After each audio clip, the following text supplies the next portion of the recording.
देश में दोस्तों एक ऐसी पवित्र जगह है जिस जगह का नाम है देवभूमि। एक ऐसा झरना जो किसी भी अपवित्र आदमी के ऊपर नहीं गिरता।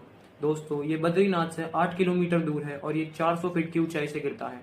मान्यता है कि ये कई सारी जड़ी बूटियों को छूते हुए निकलता है और जिस भी आदमी के ऊपर ये गिरता है वो एकदम ही रोग मुक्त हो जाता है। दोस्तों ये अपवित्र आदमी इसको छू भी नहीं सकता। इस झरने की चर्चा विदेश में भी है और हमारे भारत में तो है ही। दोस्तों अगर आपको ये इन्फॉर्मेशन अच्छी लगी हो तो वीडियो को लाइक करें और चैनल को सब्सक्राइब करें।